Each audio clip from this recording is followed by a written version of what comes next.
Estamos aqui para mais uma entrevista da série Vem Quem Planta. Essa série tem o apoio do MAIS, que é o Movimento de Agroflorestores de Inclusão Sintrópica, e do projeto Nós Fazemos o Clima. Hoje a gente vai falar com a Maria Vitória e o Daniel, lá da Mata do Lobo, né? A Fazenda Mata do Lobo. O perfil deles no Instagram é Mata do Lobo. Para quem ainda não segue, vai lá, segue eles aí no Instagram. Muita coisa legal que eles estão fazendo, a gente vai saber um pouco mais agora. Então são agricultores na fazenda, né, Mata do Lobo, como eu havia falado, estão em Rio Verde, Goiás, que tem como atividade principal a produção de grãos na fazenda, né? São membros do GAAS e sob a orientação do Ernest Gutt, começaram em 2017 o plantio de 2 sistemas agroflorestais, um com foco em café e outro em grãos, né? Ambos visando a larga escala. Maria Vitória é engenheira agrônoma formada pela Exalc e Daniel formado em gestão ambiental em Cottbus, com mestrado em agronomia e desenvolvimento rural em Göttingen, na Alemanha. Então, vamos lá conversar com eles dessa prosa. Mas vamos lá. Eu estou feliz de falar com vocês novamente. Gratidão por aceitarem de novo ter esse momento de prosa aqui. Muito bom mesmo. Nesse início eu peço que vocês se apresentem, né? Falem um pouco de vocês aí, também um pouco de como se conheceram em algum momento e essa ligação com a agricultura e tudo mais. Bom, primeiramente, parabéns aí, né? Igual você falou anteriormente para todos os agricultores. A gente sabe o tanto que é difícil viver na roça e trabalhar com isso e viver disso, então parabéns a todos. E vou contar de mim primeiro, né? Eu sou agrônoma, formada na Exalc, meu pai é o dono aqui da fazenda, né? Ele é agricultor, minha família toda de agricultor, pecuarista. E eu me formei em 2016 e me mudei para cá. Me formei em janeiro de 2016. E eu sempre tive muito interesse, né, com agroecologia, agricultura orgânica, e meu pai aqui era produtor, ainda, né, de soja convencional e monocultura. E eu sempre me questionei, né, como trazer todas essas questões para uma realidade em que isso, pelo menos naquela época, ainda era muito distante, né? A resposta sempre que se ouvia quando se falava disso era não dá, não tem jeito, isso é para agricultor pequeno. E aí, no meu primeiro ano aqui, a gente fez um curso com o Ernest, né, buscando, assim, alternativas, e ele trouxe, né, essa questão da agricultura sintrópica, e a gente apresentou para o meu pai a ideia, e ele falou, não, a gente tem 50 hectares aqui na fazenda, podem fazer um projeto aqui nesses 50 hectares. Só que para a agricultura sintrópica isso é uma área bem grande, né? Uhum. E aí foi daí que surgiu o desafio, e que a gente topou encarar e tentar fazer acontecer. Muito bom. Isso. Sei. E aí estão nessa peleja até hoje aí de fazer a tal da agricultura sintrópica, né? Mas fala aí um pouco de você, Daniel, como é que foi para que você chegou aqui no Brasil, né, e tudo mais, está aí hoje no sul de Goiás. Não, mas eu sou um cara urbano, né, da Alemanha, de Berlim, não tem nada a ver com agricultura, eu tenho que fazer aquele doutorado que se falou também de 10 anos até alguém acreditar que eu realmente estou fazendo algo com agricultura, né, e até agora tá difícil ainda, né? Tem muitas frentes, né, mas a gente está tentando. Mas eu veio aqui em 2013, né? Eu fiz um intercâmbio na Exalc, aí a gente se conheceu, né? Aí foi a vida, né? E só pousei aqui no Goiás, né? E a gente começou esses trabalhos, né? Para mim, né? Eu não nem tinha ido numa fazenda na minha vida inteira, sabe? E começou e eu sempre tinha interesse mais para essa parte ambiental, para a floresta e me apaixonei também para a agrofloresta, né? Toda parte mais pensando um pouco fora do sistema convencional também. E começou assim, né? Igual a Vitória falou. E para vocês, assim, como que vocês, num primeiro momento, se vocês resgatam na memória, assim, quando vocês entenderam o trabalho do Ernest de fato, assim, como que foi isso para vocês? O que chamou a atenção nesse trabalho? Como é que foi, né? Para vocês Eu acho que ver eu essa tô entendendo, possibilidade? né? Não, a gente está entendendo, mas eu acho que é uma coisa muito pessoal, né? Para mim, não sei como foi para Maria Vitória, mas para mim foi mais uma coisa de. Eu sempre gostaria de ter um trabalho criativo, tá, sabe? Antigamente eu fazia música também e, tipo, na agrofloresta eu encontrei essa coisa criativa também. Eu não gosto de monotonia, eu gosto muito de mudança, sabe? E de trabalhar a criatividade dentro do meu trabalho e, tipo, fazer uma coisa independente igual do sistema, assim, né? Como no convencional você está completamente dependente e você tem que fazer A, B e ponto, sabe? E isso é muito chato não sei, eu não gosto muito para meu dia a dia. Para mim, foi a primeira vez que eu consegui, de fato, quebrar o paradigma mesmo da agricultura, né? Porque mesmo antes eu tendo mais contato com agricultura orgânica e tudo, ainda era a mesma ideia de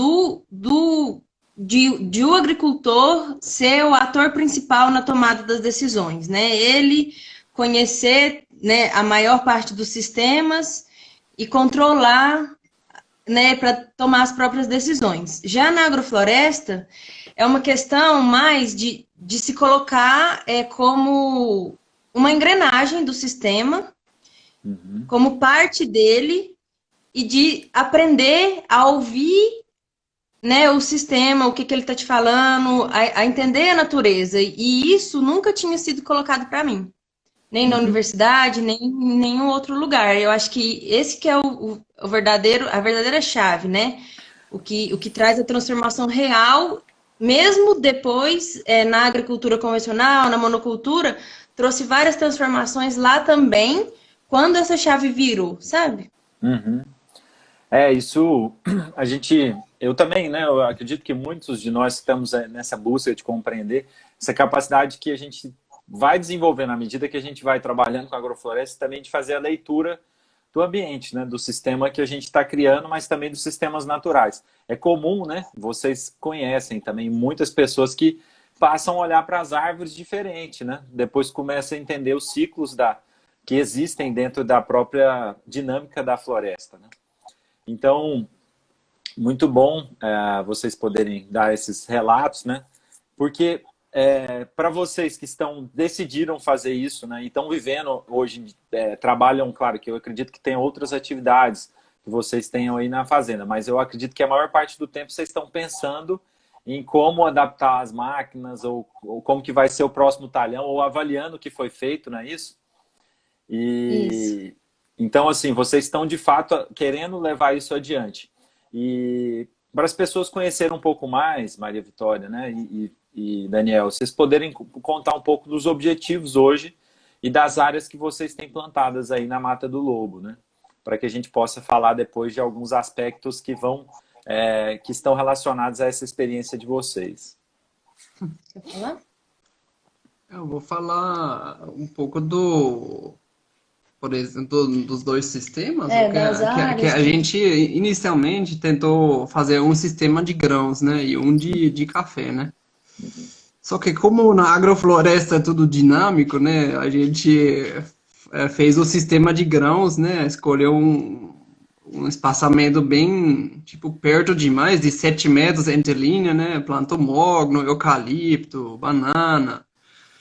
E teve uma braquiária no meio, né, que a gente aos poucos conseguiu até substituir e colocou uma mombaça agora, né, Quantos hectares tem lá? que ele fez uma transição. E são 13 hectares essa área, né? E, inclusive a gente está manejando ela agora e tipo, a gente viu que com esse espaçamento especificamente nessa área é muito difícil e não vai dar para plantar grãos porque é uma área muito arenosa que para o eucalipto é uma coisa muito boa. E ele, comparado com nossa outra área que tem, não sei, às vezes 40% de argila, assim. E lá são, tipo, 96% de areia.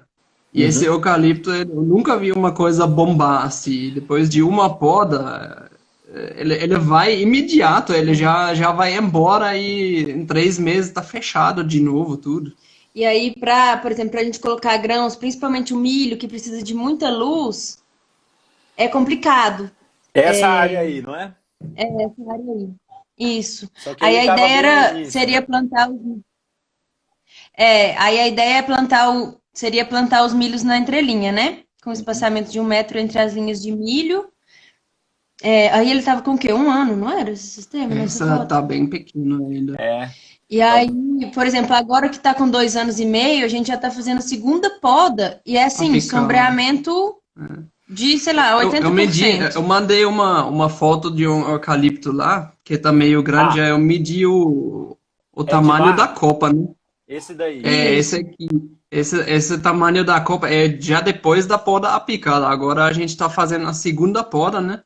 Uhum. Tá, vai subindo a saia ainda um pouco, né? E Sim, depois vai tirar os galhos em cima. E ele tá com um diâmetro de 4,50 m a A copa. copa. a copa. Caraca. Então é tipo, tá fechando Uhum. quase. E hoje a gente tá pensando de. Eu tô vendo essa área, a gente tá fazendo um raleamento também, né? Eu sempre deixo um eucalipto talvez a cada 3 metros. E a gente tá pensando mais de fazer talvez um desenvolvimento de clone, né? Uhum. A gente tinha muito do eucalipto pelita desenvolver um clone Uhum.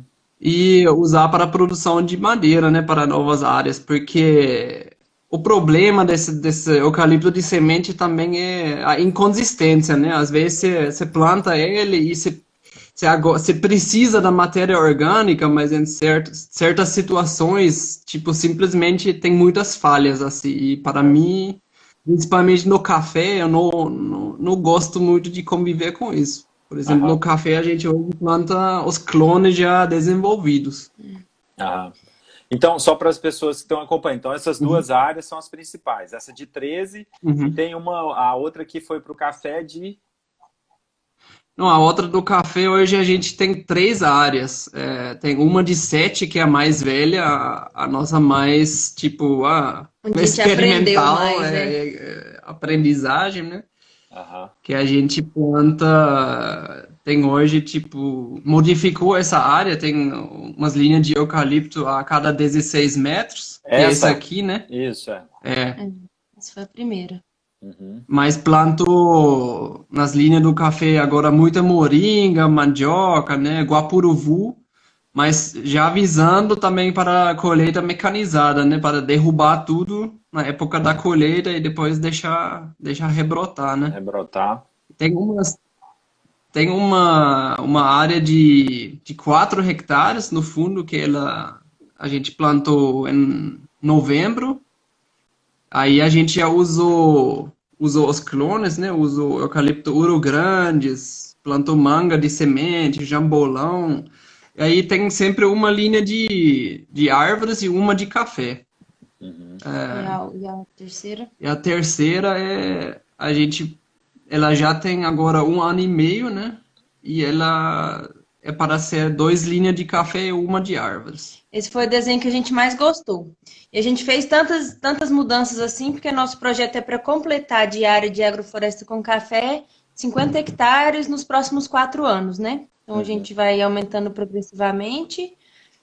E aí o desenho que a gente tem mais gostado hoje é esse, né? De ter uma linha de árvore, duas de café e mais uma de árvores para matéria orgânica. Mas, Tem, por exemplo, tem aquela alguma foto de...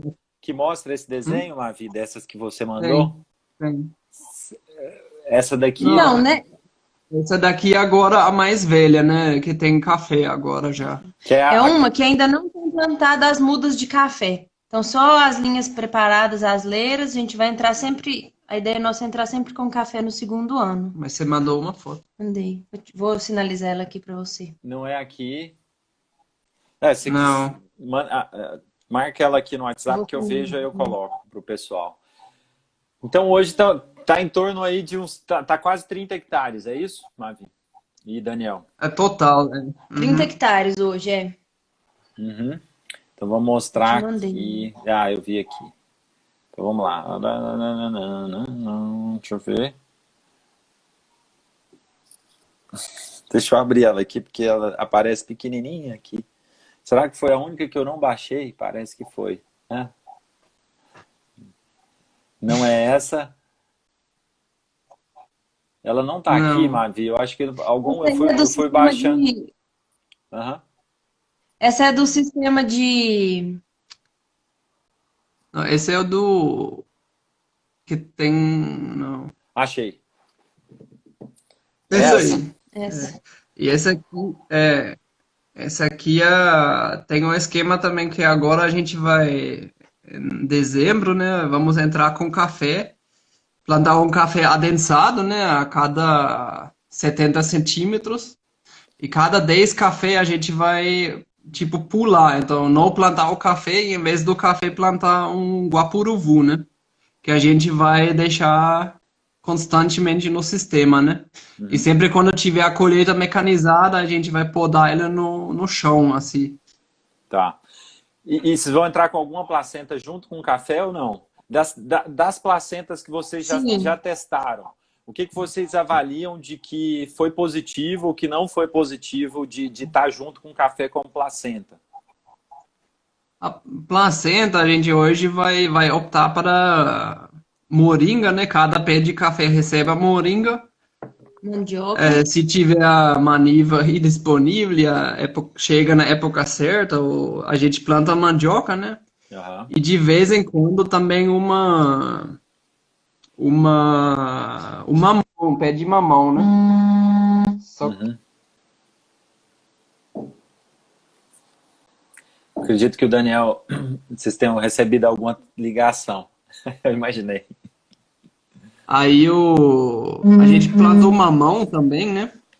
Só que o mamão, ele nesse café adensado, ele domina muito, ele fica muito grosso e a gente tem um pouco problema com ele onde plantou ele, mas ele é uma boa opção também para o café quando o café não está tão adensado assim. Ou você tem que plantar ele bem no meio entre os dois cafés, sabe? Uma outra coisa também que a gente percebeu para tomar cuidado com o café esse ano, por exemplo, a gente usou muito feijão de porco junto com café na placenta, né? Aham. Tem até uma E o que fotinha aqui. acontece?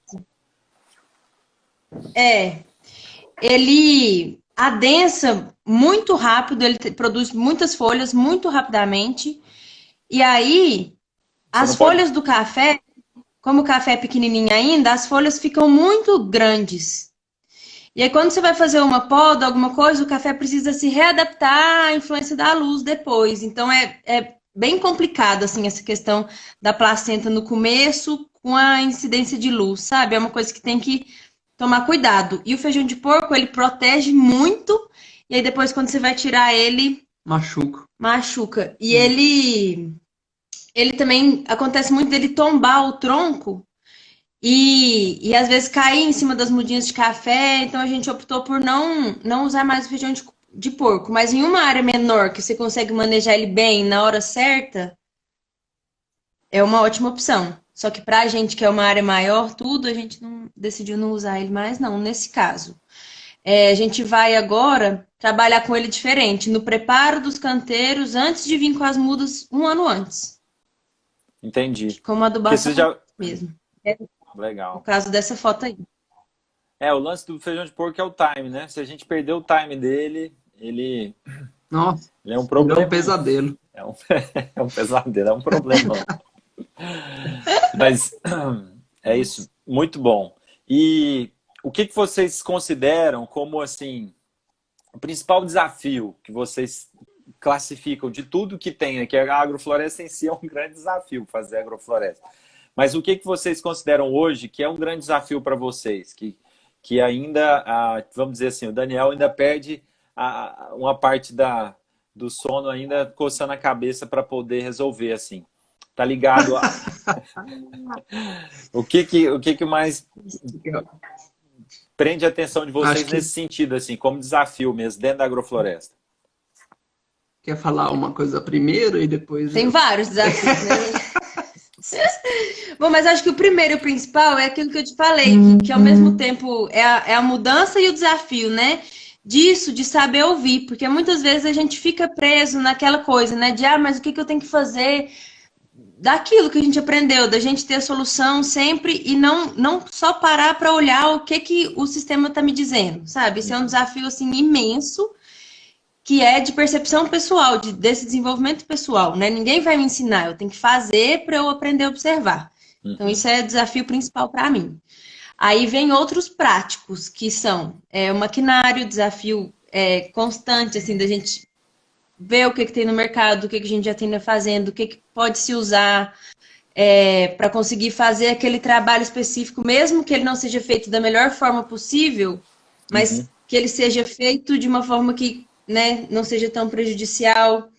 Então tem esse desafio do maquinário. Tem o desafio dos desenhos também, que a gente está construindo aos poucos, fazendo todas as mudanças. Tem o desafio de saber que muitas vezes é frustrante e que tudo bem, que, né, a gente vai errar e depois vai aprender e vai fazer diferente, tentar não errar de novo a mesma coisa. Desafios para você. Mas ainda tem cabelo sobrando aí. Não, para mim, tipo, tô sempre pensando, a maior coisa hoje para mim, olhando o sistema, essa coisa, querendo ou não, como a gente está partindo de um sistema meio degradado, assim, né? E a gente, hoje, quase todo mundo, de uma forma, parte de uma adubação convencional ainda, sabe? Para mim também, a convencional é calma de frango, tipo os insumos, né? E eu vejo, tipo, principalmente no sistema mais velho, que, onde faltou muita matéria orgânica e tal, ele sempre tá com sede ainda, né? E para a gente fazer essa transição, né? De chegar nesse ponto, né? Onde o sistema realmente vai ser autossuficiente. E acho que aí entra muito forte essa questão, né? Que a gente está pesquisando muito sobre essas compostagem biológica, né? Para você já dar uma entrada muito forte no restabelecimento da biologia do solo, né?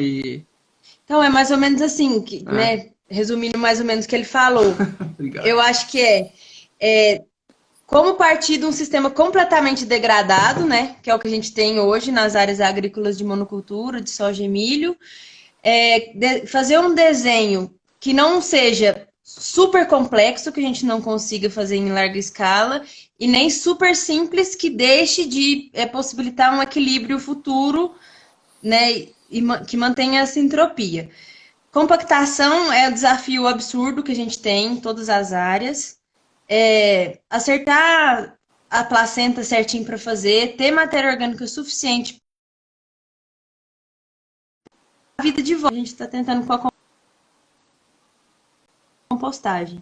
É que a gente viu, né? Só matéria orgânica também não faz a magia, né? Tipo, No início. no sistema mais velho, tem umas áreas, por exemplo, para te falar como essa interferência, por exemplo, da compactação e matéria orgânica, a gente tem, sério, tem umas áreas lá que tem muita matéria orgânica velha, tipo, que não tá decompondo, sabe? Por causa de, também que tem umas coisas compactadas lá embaixo e simplesmente não tem muita vida, né? A gente hoje tá esperando aí na próxima chuva, né? Vai entrar fortemente nessa questão de extrato de composto e chá de composto, sabe? Para ver se a gente conserta. Porque assim, não quer dizer que se você não tem isso, você não vai conseguir, mas a gente imagina que com certeza, colocando a biologia no começo, fazendo esse input no começo, você vai ter um sistema funcionando com muito mais rapidez, sabe? Com certeza. E trabalhar, talvez antes, igual a gente quer fazer muito preparando as linhas com essas leguminosas, adubação orgânica, depois derrubar, incorporar, né? Esse foi um aprendizado que a gente teve, assim, que a gente caiu feio mesmo para poder aprender. Assim, não ter pressa, preparar direitinho a área, plantar adubação verde, subsolar, Trocar o capim. trazer a vida de volta, plantar o capim bem plantado, direitinho, não ter pressa, fazer bem feito. Que seja, espera um ano, planta o que precisa ser plantado antes e depois traz as outras coisas, porque senão ter que tirar as árvores e as mudas que você plantou para recomeçar é muito mais dolorido do que esperar um pouquinho, né? Eu tenho falado isso para algumas pessoas que têm procurado a gente, né? E às vezes querendo começar com área grande, eu falo, não, você não está entendendo, não tem como para agrofloresta. É muito importante que você plante um pedaço, mesmo que for um pedacinho, no primeiro ano, vai ser pequeno, mas ali que vai ser seu laboratório de aprendizagem. Depois você prepara as outras áreas e aí vai com calma que vai dar tudo certo. Não tem realmente essa receita. Agora, eu tô com essa foto ainda aqui para mostrar, para falar um pouco ainda do trabalho da Elaine, assim, né? Elaine Ingham, que eu acho que traz algumas coisas bem interessantes para a gente poder estudar, né? Principalmente nos solos tropicais, que é essa fantástica comunidade biológica que tem e a dinâmica dela ao longo do tempo, né? Como que a gente pode entender e trabalhar com ela. E eu gostaria que, assim, se o Daniel, que eu sei que aprofundou um pouco mais que a Mavi nesses estudos, puder explicar um pouco para a gente qual que é a base desse conhecimento que ela traz, né? E como você vê, você já falou um pouco, né? Como que você vê isso auxiliando nesses processos para a agricultura agroflorestal? Vamos começar aí. Eu vou tentar fazer bem resumido, Uma tipo, síntese. para a gente comparar um pouco com o Ernst, né? O Ernst, ele fala muito na sucessão das plantas, né? No tudo que está em cima do solo, né? Os tipos das plantas, né? E o lance da Elaine, né? Ela fala de uma sucessão da biologia do solo, né? Então você tem um solo completamente degradado, é só o pó. Por exemplo, vai ser um solo muito bacteriano, né? Quando você tem as plantas aí crescendo, quando já tem um capim mombaça, né? Que as plantas mais avançadas da sucessão, né? Eles dependem de uma biologia do solo mais avançada também, né? Então, por exemplo, não adianta eu, por exemplo, plantar meu café no pó, que só tem as bactérias, né? Que o café ele é de uma floresta caducifólia, né? Que é bem avançado, né, no esquema da sucessão. Isso significa para a sucessão do solo que já quase não tem mais muitas bactérias em termos de biomassa, mas tem muito mais em termos de biomassa de fungo, sabe? Então, é um solo que tem muitos fungos, muitos protozoários, tem que ter os certos nematóides, né? E então, ela pensa um pouco assim. Então, ela pensa primeiro o que eu quero plantar. Quero plantar milho, quero plantar café, quero plantar, não sei, eucalipto, né? Ela pensa ainda muito na monocultura, né? Aí, conforme dessa coisa que você quer plantar, você faz a análise do seu solo, olha o que ele tem lá dentro, quantas bactérias, quantos fungos, né? E desenvolve tipo um plano de como você vai adaptar essa relação fungo-bactéria. E isso você faz através de compostagem, né? Uma compostagem que os principais ingredientes são coisas materiais de alta lignina, por exemplo, madeira, materiais que têm nitrogênio, mas são materiais verdes, por exemplo, o capim, né, fresco, como folhas tem nessa frescas, foto. e materiais de altíssimo N, por exemplo, esterco, mas pode ser leguminosas também. Dá para fazer esse composto completamente sem esterco, funciona também. E o grande lance dele, né, de você ir na floresta e catar os materiais, né, daquela floresta primária, né, que tem aquela biologia equilibrada, né? Da sua região, Da sua da região, sua fazenda né? de preferência. E aí você vai usar esses materiais para multiplicar essa biologia através do seu composto, né? E esse aí, e aí você pode jogar esse composto, que é muito bom jogar ele sólido no plantio, por exemplo, mas tem essas estratégias também de fazer um extrato e jogar ele líquido, né? Uhum. E fazer o chá para fazer uma aplicação foliar, Vocês já por exemplo. aplicaram esse ano, o ano passado, em algumas áreas, no plantio? Não, aí eu fiz numa área pequena na minha horta, eu fiz um extrato, né? Joguei no café e para mim é um pouco difícil de ver. Tá muito bonito, mas como que é um sistema sintrópico intensivo, tipo a horta, é muito mais fácil de ter um resultado sem nada, sabe? Então, e estou guardando o meu composto para jogar quando tem um pouco mais umidade no solo, sabe? Porque se eu jogo essas coisas agora que é material vivo, sabe? Exato.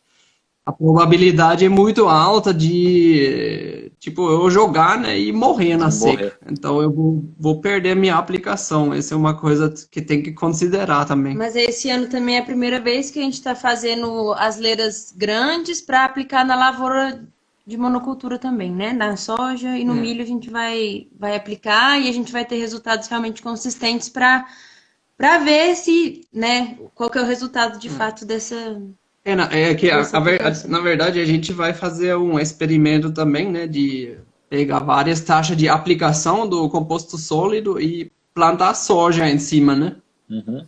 Porque no próximo ano a gente já vai, se dar certo, fica tudo bonito, né? E a gente já quer fazer a larga escala e fazer para, não sei, 1.000 hectares e, tipo, substituir as outras coisas que a gente está ainda usando, por exemplo, cama de frango e... É porque o que que ela traz, assim, que um dos argumentos principais dessa compostagem dela é que a biologia do solo é a principal responsável pela disponibilidade de nutrientes para as plantas. Uhum. Ela diz que, trazendo de volta essa biologia, acaba a necessidade da adubação, Uhum. tanto química quanto orgânica.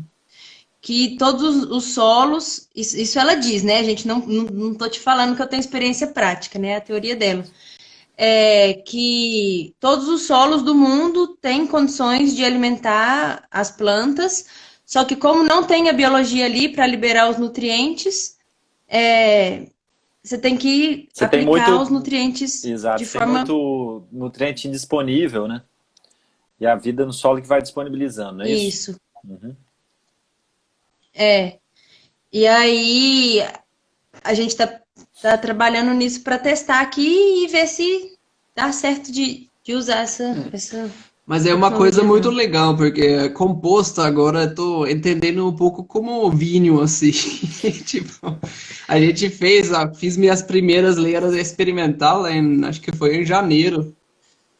E ela fala, né, que o pico da diversidade do seu composto, você vai chegar nele depois de 6 meses. E eu Uhum. estou acompanhando a cada 2 semanas, estou fazendo uma análise microscópica e é muito doido que realmente, Vai tipo, mudando, né? é um ser vivo, né? E a estrutura muda por completo. Aí chega outros organismos, mais biodiversidade, menos bactéria, mais fungos. Agora é um universo muito louco, muito complexo já. E no começo tava completamente diferente, né? E o mais legal é que assim, a gente se sente hoje realmente independente do sistema de insumos, né? De ter essa ferramenta de nós mesmos dentro da propriedade, com nossas plantas, nosso microscópio, a gente poder fazer uma coisa que a gente observa, que sabe o que está acontecendo e aprendendo, né? Junto com tudo isso. E essa questão da biologia do solo, pelo menos para mim e para o meu pai aqui, foi uma coisa que a gente sempre ignorou a existência totalmente.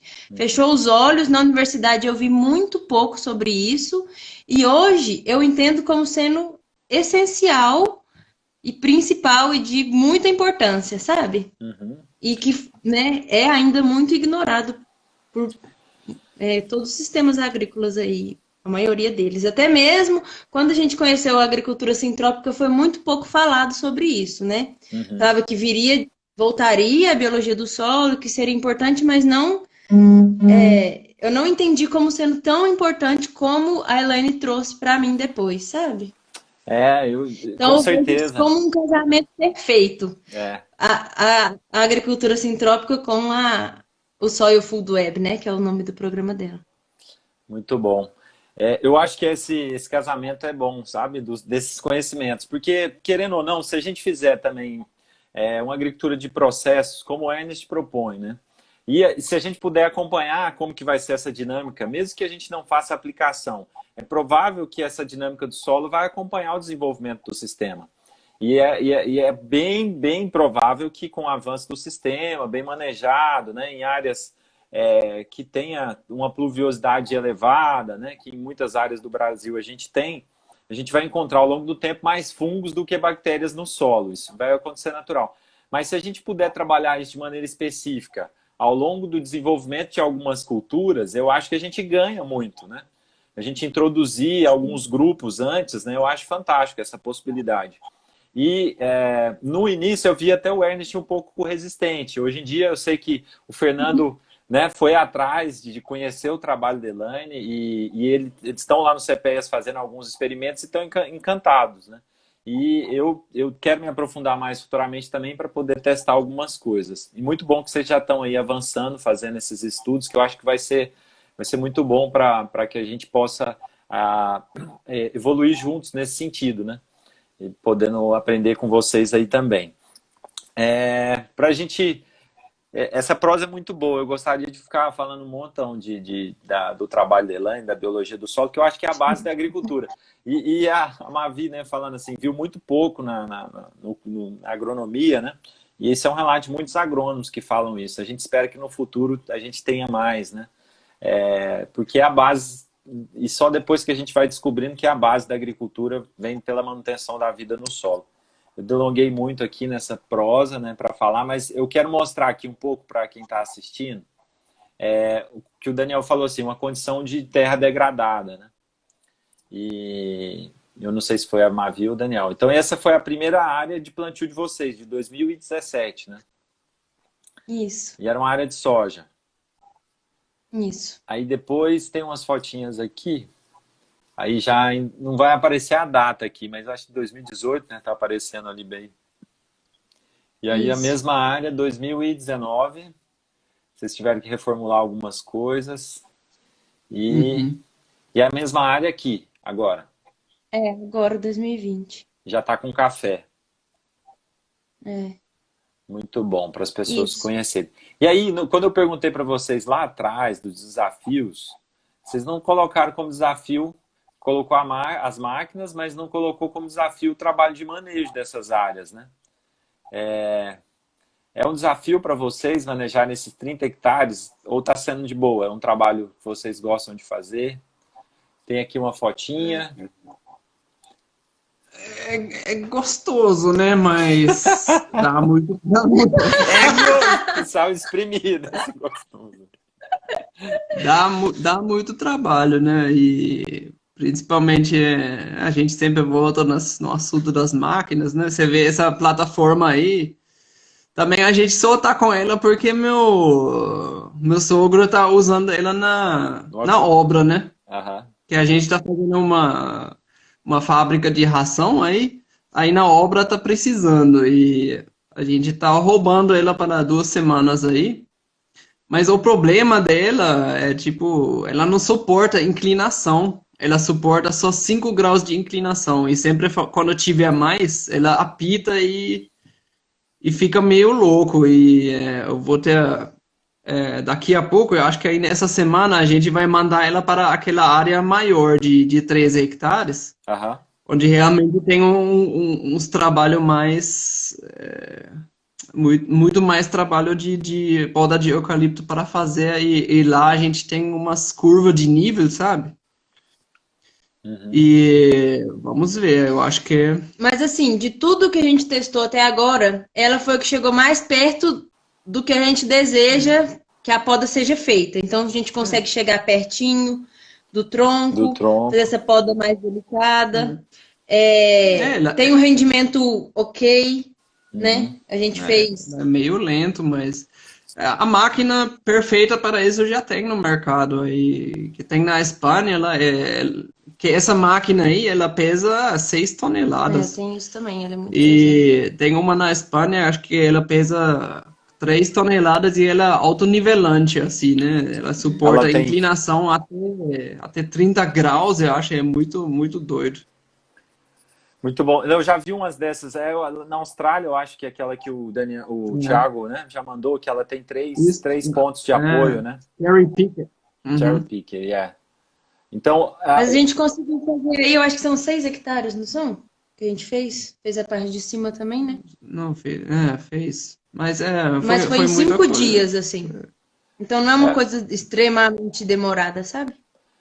vocês mandaram mais um vídeo da poda lá em cima. Eu baixei aqui, não sei por que não está aqui não está aparecendo para mim. Quando voltar, eu acho que se vocês toparem, ao final dessa live a gente abrir uma outra bem rapidinha também, Uhum. mas aí tem aqui. Nossa, esse é velho. Esse é antigo, É, né? Mas eu acho que é legal as pessoas verem, né? Que é o nivelador Uhum. de capim, né? Esse, isso. esse aqui já é um outro, mas Ele é curtinho. é o mesmo. Eu acho que esse é um outro. Tá, mas mostrando o funcionamento de uma niveladora de capim. Só que esse aí é interessante que você mostrou, né? Que hoje em dia a gente já tá com um problema que no nosso sistema de café não vai servir mais, sabe? Exato. Porque o café, né, ele é o extrato baixo e ele tem uma saia bem considerável, né? E a gente tá querendo ainda trabalhar com espaçamentos menores, sabe? Aí a gente agora tem o grande problema que não vai prestar mais. E Aí a gente tá achando que tá pensando em testar uma uma trincha trincha ecológica. ecológica. Hum, Então, assim, a gente tem trabalhado com equipamentos que já existem, que não fazem o trabalho ideal, né? Que, né, machuca muito capim, não faz a poda ideal, mas temos conseguido fazer esse manejo com o que existe, sabe? uhum. Então, E não é um tá. dos maiores desafios. A gente precisa ter acesso a essa tecnologia e, se precisar, adaptar alguma coisa. Eu sei E, que. Pode falar, Daniel. não, eu só queria falar, tipo, até queria soltar esse aqui, por exemplo, aquela tecnologia da ceifadeira, sabe? A ceifadeira e ela jogando pro lado. A gente tava pensando muito e a gente acredita que talvez pro sistema do café também não serve muito, sabe? Porque se ela joga só levemente do lado, sabe? Vai bater na saia do café e vai cair Em antes cima, né? de entrar meio por baixo, É. né? Essa coisa tem que entrar com força por baixo, né? E por Uhum. isso a gente acha que talvez essa trincha seria. Não sei se você conhece, depois você Eu já olha aí, vi, tem uma eu já vi.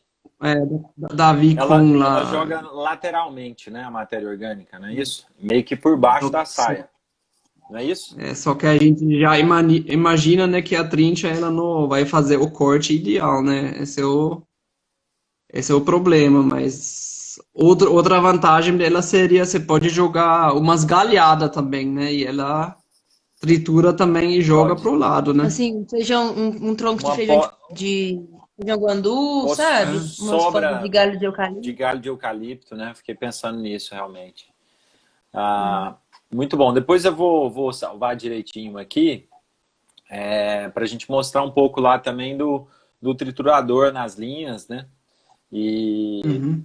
para a gente mostrar um pouco, né, como que é essa dinâmica do manejo do eucalipto. E claro que a gente espera que a gente possa avançar muito nisso, né? Um dia se ficar tudo mecanizado seria lindo, né? Alguma coisa que faz a poda, já tritura e por enquanto ainda não temos, né? Mas eu vou mostrar aqui, eu sei que vocês já mandaram, não sei por que não subiu aqui para o Instagram, talvez não tenha prestado atenção aqui. Mas o que eu quero mostrar, e essa área é na área nova, de vocês? Não. Essa área foi a que a gente reformou do café, né? É. Então, essa linha da direita, a gente estava refazendo ela, Uhum. porque o problema que a gente teve nessa área foi a compactação. Assim, compactação, a gente plantou, achou que tinha descompactado e não foi o suficiente. Então, a gente refez as linhas de café.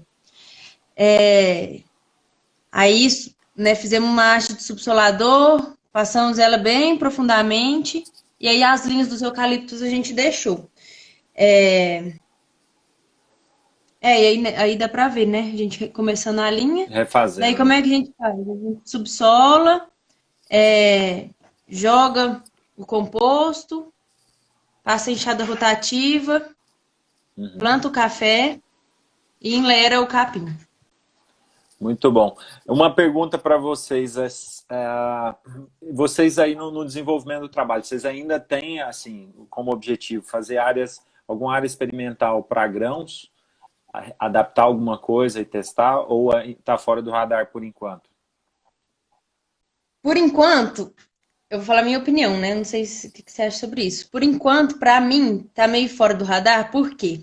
Quando eu comecei a entender mais o que é agrofloresta, hoje eu acho complicada essa ideia, assim, na verdade não me agrada muito essa ideia de sempre voltar na sucessão para trazer o grão todo ano, sabe? Então, às vezes, trazer o grão no primeiro ano, no ano de implantação, pensar em alguma coisa nesse sentido, mas um sistema específico para a produção de grãos todo ano não me anima tanto.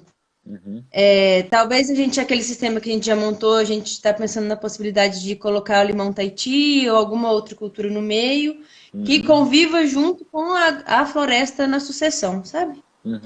E não o grão. É isso aí. E a outra coisa, né, que a gente, para plantar o grão, né, tipo, de uma forma ecológica, assim, sem veneno, tem que passar por esse desafio primeiro, né, antes de mexer com floresta, assim. Mas se isso dá certo, eu acharia uma coisa diferente, viável, sabe? Por exemplo, se a gente plantasse, ou seja, um eucalipto adensado, uma linha tripla de eucalipto, e depois, não sei, faz isso a cada. Eu tô só chutando aqui, a cada 30, 40 metros, sabe? E depois deixa ele, não sei, crescer 2 anos e depois eu vou entrar com uma máquina e derrubar ele completamente, triturar ele, jogar tudo no chão para ter essa madeira espalhada na minha lavoura, sabe? Que é interessante, até meu sogro, ele já tá pensando assim, não. Ele tava falando, nossa, eu acho que eu vou comprar muito cavaco de eucalipto e só jogar na lavoura para dar uma ajuda. Mas é uma coisa, aí entra a questão do transporte e tal, mas hoje eu tô pensando uma coisa assim. Eu vi, quando estive nos Estados Unidos, vi uns trituradores assim, de troncos, impressionante, de toras, assim. Sim. Que é um caminhão, né? Um triturador gigante, que eu acho que isso vai vir para a agricultura logo já, eu acho. Na agricultura do futuro, eu acho que a gente vai fazer isso sim. Que eu acho que esse é o caminho. A gente... eu não sei se a gente... Eu acho que é importante falar também, se vocês quiserem falar um pouco da fazenda, Mavi. A gente acabou falando, claro, da agrofloresta, mas vocês também estão trazendo algumas adaptações que eu acho que é legal falar um pouco do trabalho do GAAS, né? E assim, de certa forma, alguma mudança no plantio convencional do que já vinha sendo feito de grãos, pelo menos. Não foi possível, assim, trazer a agrofloresta para as áreas de plantio ainda, mas o que vocês já têm feito aí que você vê como positivo nesse grande processo de transição para a agricultura de larga escala? Bom, inicialmente era completamente separado, né? Tinha a agricultura convencional lá, monocultura e tal, e tinha aqui a nossa agrofloresta que meu pai até falava, não, lá a agrofloresta dos meninos, como se fosse uma playground, né? Tá lá. E já hoje, assim, foi tão grande a transformação que já é uma coisa que ele fala, nossa, não, a nossa agrofloresta, né? Porque ele viu que é uma coisa que é o caminho. Ainda a gente não sabe como fazer isso realmente, né, em 1.000 hectares, em 2.000 hectares, mas nela a gente tem encontrado vários caminhos para transformar devagarzinho os manejos na larga escala do milho e da soja. Então, algumas mudanças que aconteceram, assim, a gente já entendeu a importância absurda de se ter um mix de semente no inverno. Então, o ano passado a gente não fez nada de safrinha, esse ano a gente fez algumas áreas de safrinha, e já no próximo ano a gente não vai fazer safrinha mais e vai fazer só esse mix de semente mesmo em todas as áreas. Para manter os talhões sempre verdes, né? Tentar fazer uma agricultura sempre verde e manter essa biologia do solo durante o inverno, que aqui no Cerrado são 3 a 4 meses sem chuva. A importância de proteger o solo nesse período. Então, teve essa mudança, assim, que foi muito grande. Outra mudança significativa foi que, desde o ano passado, meu pai optou por não aplicar mais adubo granular químico nenhum, né, na lavoura. Então, a gente não usa mais KCl, NPK, a gente tem usado bastante pó de rocha, cama de frango, né, os compostos que a gente faz aqui também com dejeto de suíno, bagaço de cana, os compostos da Elaine que a gente vai começar, né, a trabalhar esse ano. Então, isso foi uma grande transformação também. E o manejo biológico, que, assim, foi outra transformação imensa. A gente, nessa última safra, não aplicou nada de fungicida, nem tratamento de semente, nem em nenhuma etapa da cultura, nem da soja, nem do milho. Reduziu muito a aplicação de inseticida, a gente não aplicou inseticida para percevejo em nenhum momento, mas ainda está usando herbicida, né? Ainda usa um pouco de inseticida, mas já são grandes passos que a gente vê. E a semente também, vocês também estão usando a maior parte sem sementes não geneticamente modificadas, ou ainda tem uma parte? No milho, sim. Na soja, não. Olá, amigos da Agrosintropia. Daniel, deixei a live salvando lá, cara. Vamos ver se vai salvar, hein? Espero que dê tudo certo. E a gente está aqui na segunda parte da live do Projeto Fê Quem Planta. Estamos falando com o Daniel e a Maria Vitória.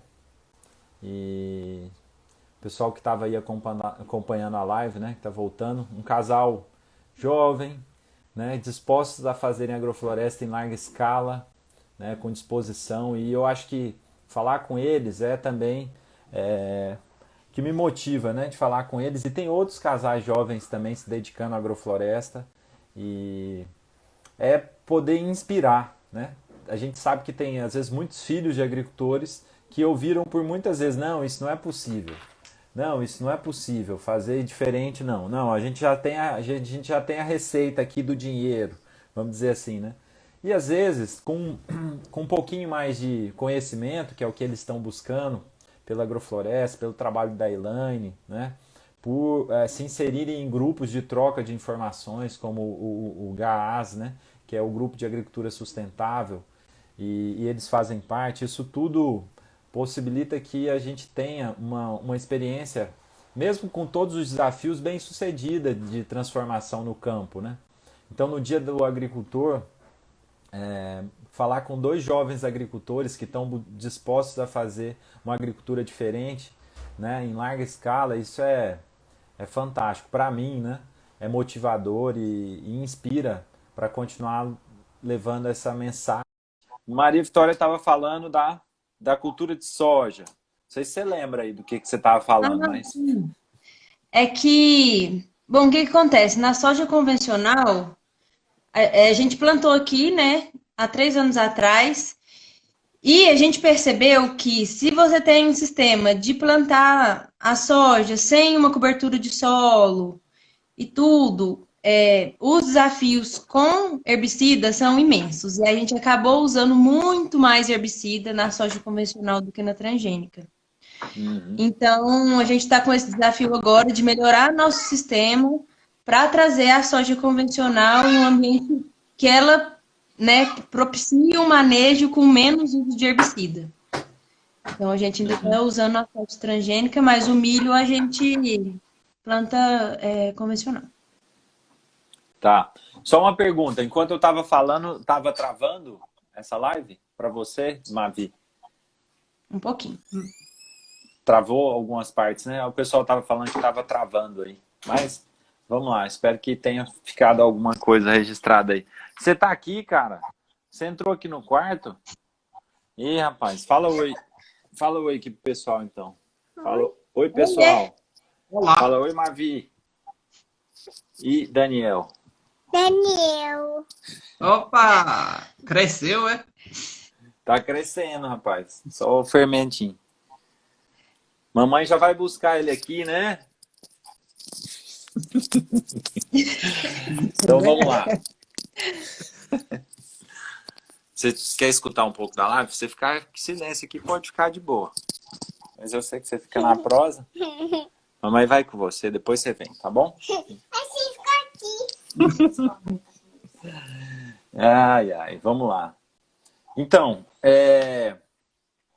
a gente tá falando então da soja, né? Então, a Mavi estava explicando que a soja eu não sei como vai chamar, a soja não transgênica, que você deu um outro nome, agora eu esqueci. O grão convencional. Mas, na verdade, a maioria da soja é transgênica. Então, essa deveria ser o convencional, que eu acho que é o que o povo mais usa, né? Então, assim, ela, por falta de um equilíbrio maior do solo, vocês tiveram que aplicar mais para fazer controle, na verdade, de pragas, né? Vamos falar de uma maneira mais simples para as pessoas entenderem. Foi isso que aconteceu, né, Mavi? Isso. É porque, na verdade, a soja transgênica, a RR especificamente, que é o nome, ela tem uma resistência ao glifosato, né? Ou seja, o glifosato mata todas as plantas menos a soja. Então, você, teoricamente, tem que usar só ele de herbicida. Já na soja não transgênica, você tem que usar vários tipos diferentes de herbicida para matar vários tipos diferentes de plantas daninhas, né? Então, é mais ou menos isso. Mas aí, quando a gente tem... Se a gente fizer um sistema que tem uma cobertura vegetal no solo que vai suprimir o aparecimento dessas plantas daninhas, né? Eu nem gosto desse nome, mas é assim que é mais conhecido mesmo, planta daninha. Às vezes eu consigo plantar a soja não transgênica e não ter a necessidade do uso desse herbicida ou usar menos como na transgênica. Vocês pretendem um dia chegar a ter soja orgânica? Uai, tem essa meta, né? Mas hoje eu ainda não A meta, por vejo. enquanto, é milho orgânico. Primeiro o milho orgânico, né? Se o milho orgânico dá certo, aí... Peleja para soja orgânica é maior, né? Vê lá o trabalho do Rogério, não é brincadeira. Para milho também. Mas Não, mas ele tem sucesso no trabalho dele, né? Ele tem. A peleja é grande, né? Conhecendo um pouco mais dos tratos, como é feito, né? É uma dinâmica grande. Mas é possível, né? Um dia chegaremos lá. Eu espero que a gente possa ter mais experiências como a do Rogério, né? Bem sucedida de plantio orgânico. E aí, a história do café. Claro que a gente falou do cultivo e tal, mas por que essa cultura que vocês escolheram e que como objetivo de vocês, assim, vocês vão trabalhar com café commodity, vocês querem tentar um café especial? Como que aí é o planejamento de vocês? Por que essa cultura? Porque, não sei, ela encaixa perfeitamente, né, no sistema de agrofloresta. E a gente esquece de trabalhar com cafés especiais, né? Senão a gente pensa hoje, não tem as contas certas, né? Porque é tudo uma projeção, né? Mas o manejo vai ser talvez sim um pouco mais caro, né? Por enquanto, né? E aí uma saída para a gente começar, né?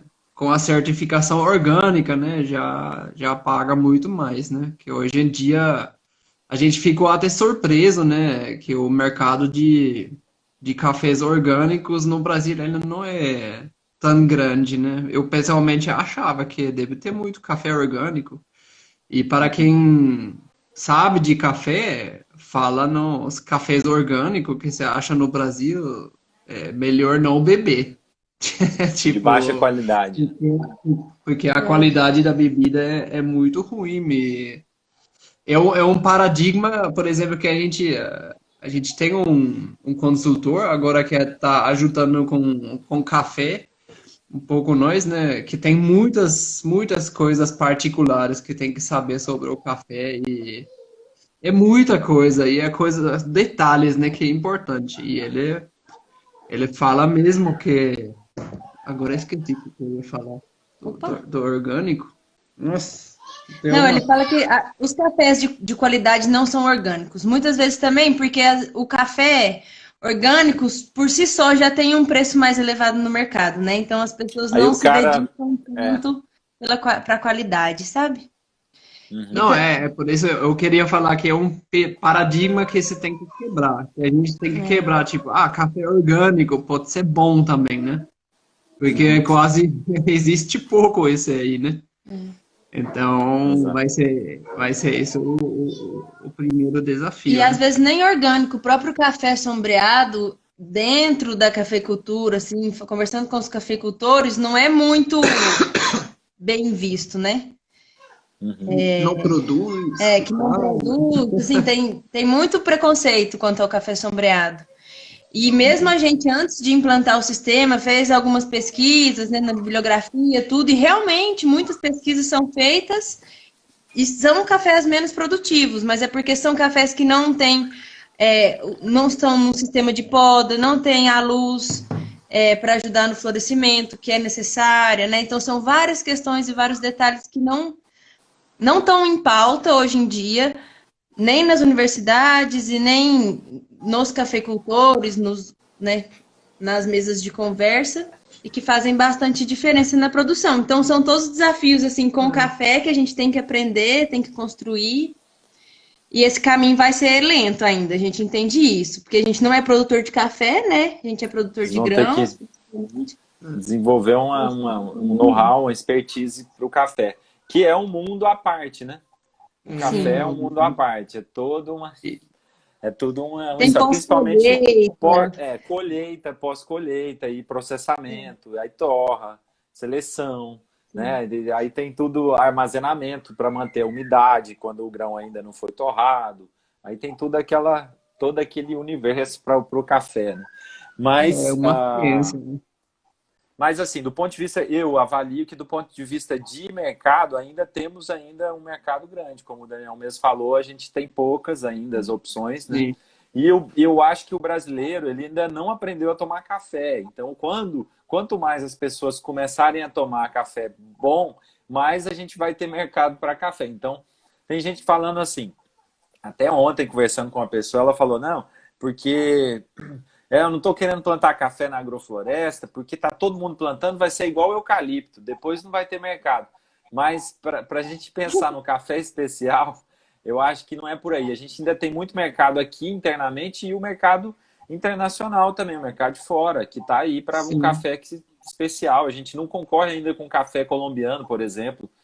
Pouquíssimos cafés que entram na gôndola de mercado para concorrer com café colombiano. Mas fala aí, Daniel, senão eu fico Não, empolgado e aqui. tem que essa pessoa, não, tem que fazer as contas, né? Quantas pessoas estão plantando agrofloresta e café? Quantos hectares dá no Brasil? Quanto é a área de Exato, café total nada. no Brasil? Não, nada. É porque às vezes a Não, pessoa e está assim, seguindo as experiências de agrofloresta e vai ver, porque é uma cultura de extrato baixo, que a gente sabe que é, assim, é uma cultura que não muito exigente no sentido assim de tratos, né? A pessoa pode conseguir colher, uma cultura resistente, inclusive, né? E então, assim, é relativamente fácil ter o café num sistema agroflorestal, eu considero. Então, eu quanto não mais acho gente que. plantar, melhor, que tem mais gente testando, mais gente errando, né? O aprendizado em conjunto é muito mais rico. A gente acha que Exato. tem que plantar mais café para a gente aprender junto. E depois que a gente começa a tomar um café melhor, que é meu caso, né? Fui criado numa família que não tinha cultura de café bom. Então, eu fui descobrir o café, um café de especial, café de qualidade, há 5 anos atrás, 6 anos. Hoje em dia a gente bebe, né? Às vezes está num lugar ali, vai beber um café, mas já fica bebendo e pensando, nossa, o meu cafezinho lá em casa, que é muito bom, né? Vamos ver aqui, eu acho que já tem o pessoal fizeram algumas perguntas lá na outra live. Eu tentei dar um print aqui, eu acho que nem vai aparecer todas. Talvez essas duas primeiras aqui. Só apareceu essas duas, eu não consigo nem mexer aqui. Mas quais compostos vocês já utilizam com sucesso?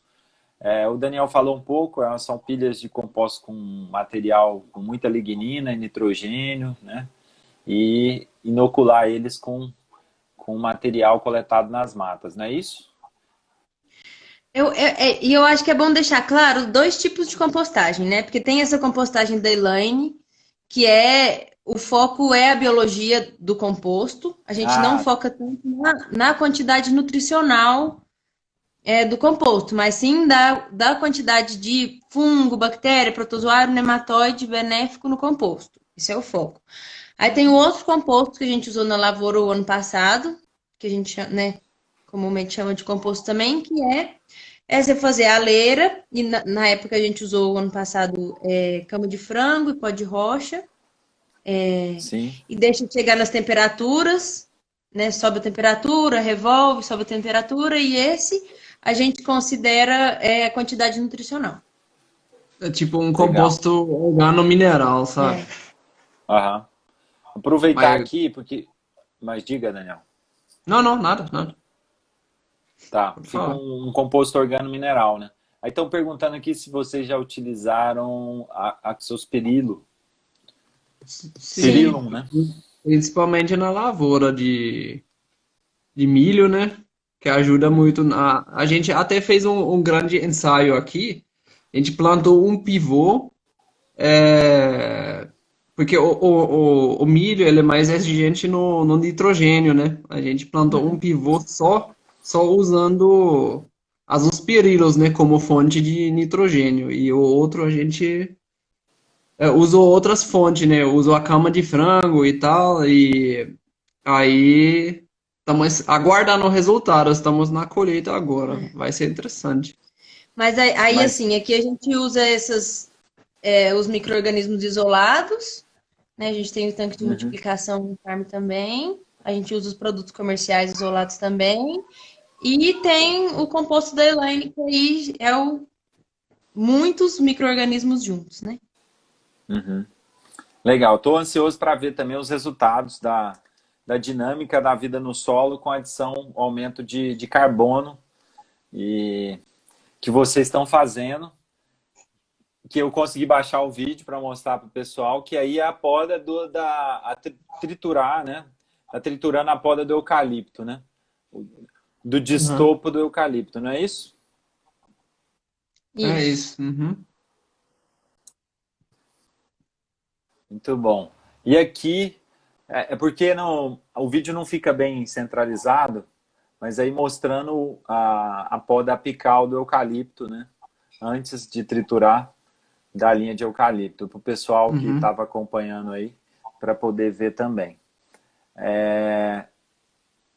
Eu acho que era isso, né? Que eu tinha ficado de mostrar, que eu não tinha mostrado ainda, que é o videozinho aí da poda. Pra gente, travou um pouquinho o videozinho, mas aí depois também, se travou para alguém, tem no nosso Instagram, lá a gente colocou. Exato. Agora travou de novo? Não, tá só embaçado. Ah, tá bom. Então vamos ver aqui as perguntas. Ah, tá. Opa. Deixa eu tirar aqui. O Cauãzinho já voltou aqui. Ele está na altura que ele consegue abrir a porta agora. Então, ele de vez em quando vai entrar aqui. Não é isso. Vamos lá. Vou pedir para o pessoal que estiver perguntando fazer as perguntas aqui usando essa interrogaçãozinha, porque facilita para poder responder. Vocês acham que daria certo só colocar a cama de frango e os micro-organismos na área sem compostar e deixar o processo ocorrer in situ para reduzir a mão de obra? Sem composto, sem fazer a compostagem em si, né? Então, assim, Então, eu vou responder. Pode responder. Esse aí que é o grande pelejo, né, de pensar assim. A gente implantou as áreas assim, né? Usou pó de rocha, cama de frango, né? E principalmente para mim, na cultura de café, mesmo plantando com leguminosa, por exemplo, moringa é uma leguminosa, né? Aí não é suficiente o suprimento, a quantidade de nitrogênio ao longo do tempo. Aí o nitrogênio é o grande problema que a gente vê aí. A gente sempre teve que fazer ao longo da época de chuva aplicações tipo de cama de frango, né? uhum. Para a gente chegar, para segurar, né? E a meta é tipo usar a compostagem para não fazer isso, porque né, no solo, normalmente, tipo, tem as leguminosas que fixam nitrogênio, mas só é uma parte, né? Tem muitas bactérias que não tem nada a ver com Com leguminosas fixação, né? que fixam nitrogênio. E tem os protozoários, eles comem as bactérias perto da raiz e, tipo, o excreto deles é o nitrogênio puro, né? Tipo, para mim, as leguminosas é, tipo, só uma partezinha desse universo Mas eu pequeno. acho que o que ele quis dizer na pergunta, vê se é isso. Hum, É se eu não posso aplicar a cama de frango, por exemplo, e o pó de rocha, ah, e depois pulverizar os micro-organismos, em vez de fazer o composto. Eu acho que a questão é a quantidade do micro-organismo que tem no composto. Não, mas esse aqui tem que considerar outra coisa, né? Aí é importante a quantidade de matéria orgânica no solo, né? Aí é bom fazer uma análise de quanto de matéria orgânica tem. Se eu tenho tipo 5%, 4%, ou uma quantidade muito boa de matéria orgânica no solo, compensa muito fazer isso. Mas a gente, tipo, que parte de uma área mais fraca, assim, com 2% de matéria orgânica, aí eu já vejo necessário de fazer o composto, né? Que realmente tem Aham. uma matéria orgânica lá dentro que decompõe mais lento ao longo do tempo. E a biodiversidade, quando se faz o composto da Elaine, também é altíssima. São, assim, milhares de espécies. Quando você aplica o isolado, é só um, né? É um... Então tem essa Não, questão mas também. acho, não perguntou do extrato do composto? O extrato, Não, ele o perguntou. extrato, o Mas eu extrato, acho por que exemplo, foi se entender atendido. direto. Não usou nem extrato. Ele falou para colocar a cama de frango e depois adicionar os micro-organismos, como a Mavi tinha falado, direto no solo, sem a compostagem antes. Mas eu acho que ficou respondido. Eu não sei se você quiser falar mais alguma coisa. Não, eu não quero. Sim, quero, porque tem outras coisas, né? Esse assunto é bem interessante, né? Se a gente, por exemplo, trabalha com grandes quantidades de cama de frango, né? E esses adubos, né? Eles são extremamente agressivos também. Tipo, tem muito sal, é o nitrogênio. E se você faz uma aplicação de. Agora eu vou dizer, por exemplo, de extrato do meu composto, de um chá de micro-organismo, pode até matar esses micro-organismos, Micro-organismo. porque por causa da concentração dos sais, por exemplo, né? Também Alguns tem ainda isso têm na amônia, né? É. Então, tem uma outra pergunta aqui que eu acho que ela é legal também, porque ela vai trazer uma possibilidade da gente entender mais também a biologia do solo. Mas o Alecris Rocha 10 falou assim, cadê? Aprendi que os nematóides são ruins. Quando eles são benéficos? Nos nematóides são ruins quando, tipo, a gente tem condições anaeróbicas. Solo compactado, por exemplo, encharcado, Você quer Eu falar? quero falar uma coisa. É porque existem espécies diferentes de nematóides, né? Tem os nematóides que são maléficos para as plantas e nematóides que são benéficos. Que isso? Pode falar. Ele ia chegar lá, né? É, que tem né, no solo compactado, né? Aí o nematóide que ele especializa em comer raízes, né? E ele aguenta mais as condições anaeróbicas, né? Aham. Mas tem o Qual- outro mundo dos nematóides, que são os bacteriófagos, os nematóides também que comem os fungos, que tem os nematóides predadores que comem outros nematóides, né? Que Que eles fazem são, parte tipo, desse bem grande úteis para... equilíbrio, esse grande equilíbrio do solo, né? E qual que é o percentual, Daniel, vamos dizer aí, de fungos, bactérias, nematóides, né, protozoários que são considerados patógenos, assim, para a agricultura? Em percentual, eu já ouvi algumas informações, mas pelo que você tem estudado aí, quando a gente Ué, quantifica benéficos vai estar mais ou menos em quantos por cento? então você tem que me falar, eu não sei. Porque a É, coisa depende das condições, né? Se eu tenho condições estritamente aeróbicos no meu solo, é quase impossível de ter algum patógeno, sabe? Então depende sempre de qual mundo a gente está falando, mas se a gente fala de aquele solo encharcado que não passa nenhuma água, ele fica lá não tem nada benéfico. Uhum. e o que a Mas gente, tem um o percentual. que a gente Não, vê eu falo se fosse fazer um levantamento de espécies, né? De bactérias, Ah, fungos que causam problemas na agricultura. Pelo que eu já ouvi uhum. de alguns especialistas, não representam, são aproximadamente 2%. O restante são benéficos, é, são da comunidade da vida do solo que estão nessa grande estrutura, né? Que essa dinâmica da vida do solo. Diga aí, Marvin.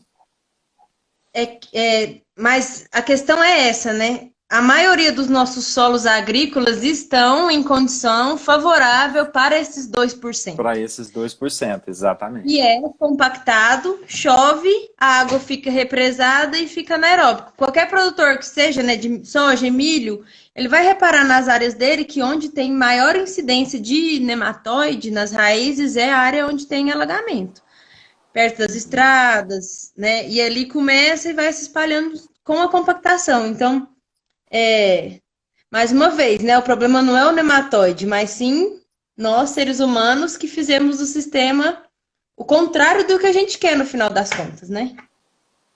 Exatamente. Muito bom. Eu acho que ficou bem mais claro para o povo também. O Matheus Costa tá lá no sul do Pará e está perguntando aqui, uma das áreas que foi, qual foi a cobertura de solo usada que ocasionou em uma decomposição demorada? Isso é um risco, né? Vocês citaram uma área que a decomposição lenta e tal. Como vocês avaliam isso? Essa decomposição lenta foi numa área que tinha capim-mambaça, que nem é um material tão difícil É. assim de ser decomposto, né? É, depois a gente entrou com madeira e tudo, mas a gente percebeu que qualquer material que tivesse ali ia ser difícil de se decompor porque realmente não tinha vida no solo. E era um capim também que a gente tinha deixado ele sementear, então ele tinha ficado com mais lignina, sabe? Uhum. Nesse caso específico. Então, beleza. Tenho mais uma pergunta aqui. Nessas áreas, tendência de emissão de gases, CO2 e C4, tendem a aumentar? Eu não sei responder. Emissão na área de agrofloresta? A gente está A fixando gente está carbono, falando né? de capturar carbono, né? Não quero emitir, não. Oh, É eu não porque entendi, então. talvez a Daiane está pensando, Mendes, está pensando talvez na compostagem. Pode ser que tenha algum nível de emissão, sabe?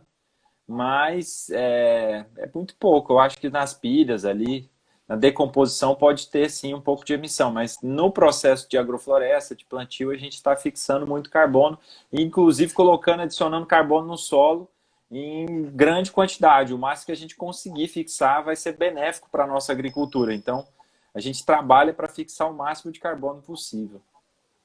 E aí entra também, né, essa questão, por exemplo, eu tenho uma decomposição, mas realmente eu tenho tipo uma mudança de estruturas, né? No meu composto eu estou criando, por exemplo, ácidos úmicos, que tipo é carbono também, mas são estruturas muito complexas e muito tipo, persistentes, eles não se dissolvem facilmente, né?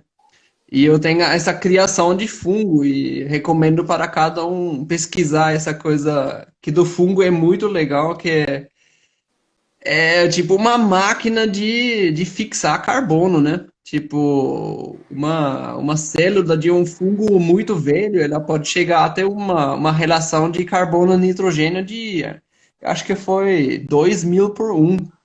Então é imenso Caraca, que o fungo consegue capturar de carbono no de solo. carbono. É. Impressionante. Esse universo a gente precisa estudar mais e mais. A gente está chegando para a parte final aqui, para a gente não delongar muito, vocês também precisam Uhum. descansar. Mas eu quero que vocês possam deixar alguma mensagem para quem ainda não planta e que quer plantar agrofloresta em pequena ou larga escala. O que vocês têm de mensagem para essas pessoas? Imaginando agricultores, imaginando pessoas que estão na cidade também, que querem plantar alguma coisa. É isso. Já nessa parte final aí, vocês podem dizer. Quer falar primeiro? Pode falar. Bom, minha mensagem hoje, pode ser que ela mude, né, mais pra frente, mas hoje é que é assim, extremamente transformador.